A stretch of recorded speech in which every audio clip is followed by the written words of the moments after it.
hi, please like and subscribe to this channel, as well as comment so I can build a community of resistance fighters based on the snarky irreverence I displayed in my videos. A final update to the onboard computers for antenna management, and we have a go for auto sequence start.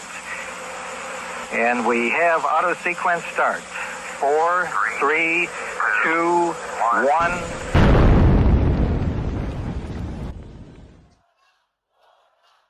God bless all of you. Thank you. All right, y'all stop that. This is not about me today. This is about us. Warnock, Warnock, Warnock, Warnock. The first 3 words of our charter document. That is our covenant. That is our creed. Say it with me. We the people. Come on, say we the people.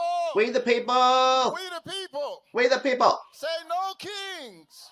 No kings. No kings. No kings. No kings in America. No dictators. We the people. We are Americans. Thank you all so much for being here. We are not subjects to dictators. In this moral moment in America. In these defining days of our democracy. This is what democracy looks like.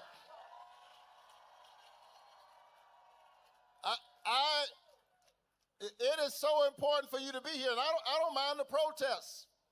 I don't mind them at all, because this is what democracy looks like. And we are here today to ensure that we are always able to stand up and make sure our voices are heard. Are you ready to make sure your voices are heard in this moral moment? Yes. And so, I heard y'all were having a rally. And I had to drop by. I am much encouraged, and I've got great hope, because of the massive turnout that we are seeing all across our country in 50 states, in 2,700 cities, in red states and blue states. The people united shall never be defeated. But it is especially heartening and significant that we gather in Atlanta, Georgia,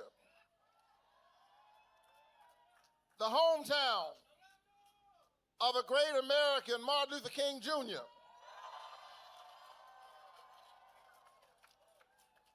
I'm proud to serve not only as your senator, but as the pastor of Dr. King's church, Ebenezer Baptist Church.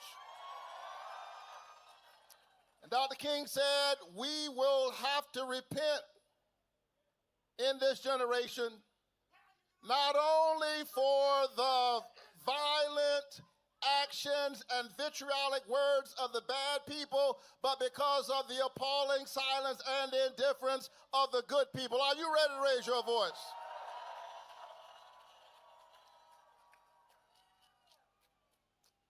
And so it's so important in this moment that we stand up.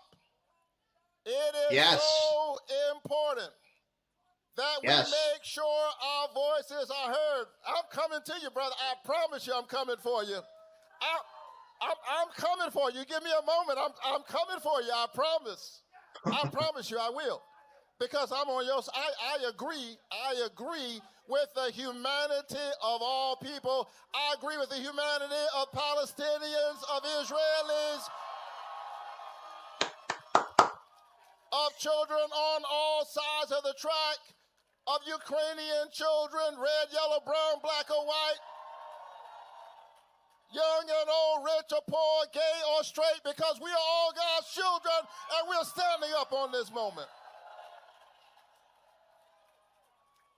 I'm deeply concerned about what's happening in our country. I heard an American president stand up the other day and say to generals in our military that we've got to stand up, he said, against the enemy within. Listen to me. I don't care what your politics are today. I mean that. If you are an American citizen, you should be deeply concerned. And I know you are. That's why you're gathered here today. We should all be deeply concerned about an American president who stood in front of our military and said that the real concern is the enemy within. They are trying to divide us so that they might rule us. But we join united with one voice, Democrats and Republicans, red, yellow, brown, black, and white, and saying together, no kings in America. Well, I don't know about Republicans. Are you ready to fight for our American nation? And so what we're witnessing right now, this is what we're witnessing. We're witnessing the separation of families. We're witnessing awful actions by ICE agents who are masked, showing up in communities all across our country. Imagine this, agents of the government flying in Black Hawk helicopters into Chicago, rappelling down an apartment building in the middle of an American city, literally separating black people from brown people.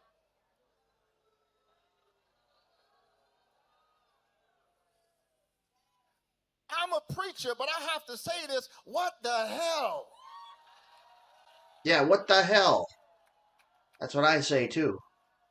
Is happening. And all of us have to be concerned because this is what Martin Niemöller, a pastor who lived during Hitler's Third Reich, he said, first, they came for the trade unionists and I did not speak because I was not a trade unionist. They came for the socialists and I did not speak because I was not a socialist. They came for the Jews and I did not speak up because I was not a Jew. And then they came for me and there was nobody left to speak up. When we speak up for our neighbors, we speak up for ourselves. When I stand up for your family, I stand up for my family. When I stand up for your children, I stand up for my own children.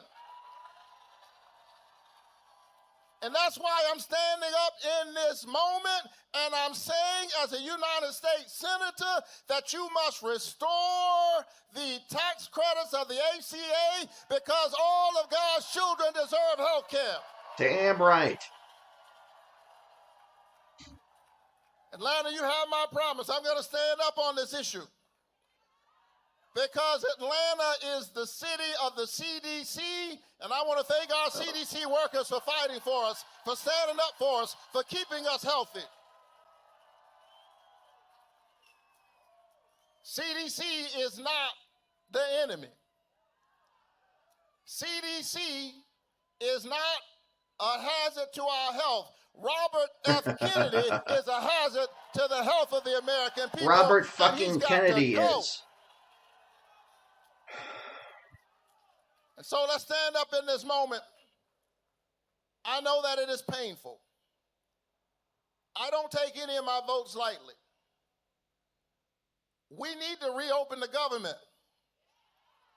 and extend health care. We don't have to do one or the other. We can do both at the same time because we're America.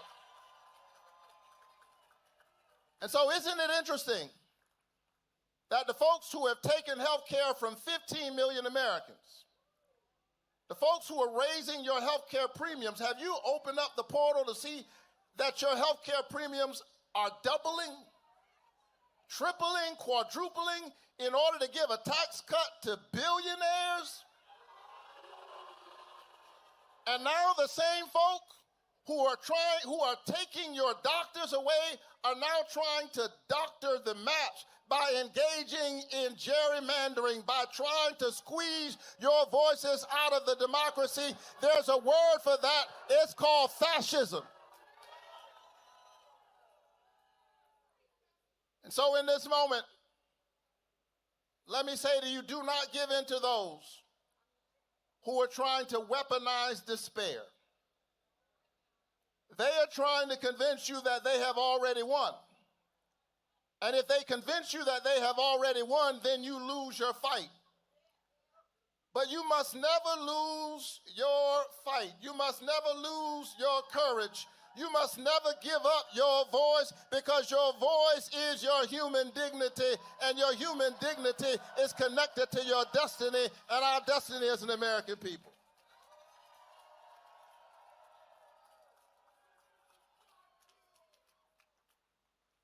And so I'm going to fight for your health care, because the health of our democracy is tied to the health of your families. Long before I came to the Senate,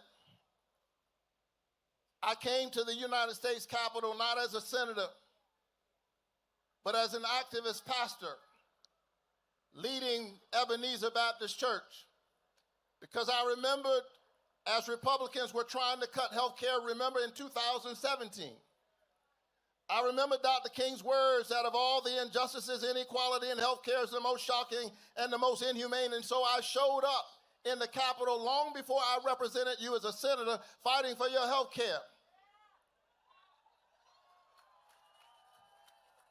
And I said in 2017 to our elected representatives that a budget is more than a fiscal document.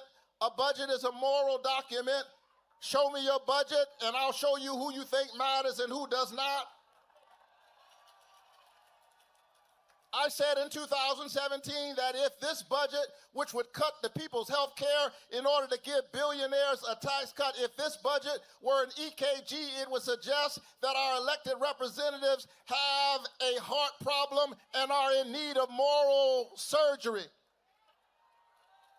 And so I showed up in 2017 to perform moral surgery on those who allegedly represented us, but were trying to take our health care. I'm saying to you that when you show up on a Saturday morning like this, let me tell you what you're doing. You are the moral surgeons in America who are trying to heal our country. Heal us of the divisions. Heal us from the hate. Heal us from the bigotry. Heal us from the short-sighted, craven politicians who would literally hear 30 and 40-year-olds on a group chat using all kinds of ugly and racist and anti-Semitic words and have the audacity to say kids will be kids. That's not my America. And so let's send a clear message to Washington. I'm done. As I close, and nobody believes a Baptist preacher when he says, as I close. Everywhere I go, people are literally grabbing on me and they're saying, keep fighting for us. Please fight for us.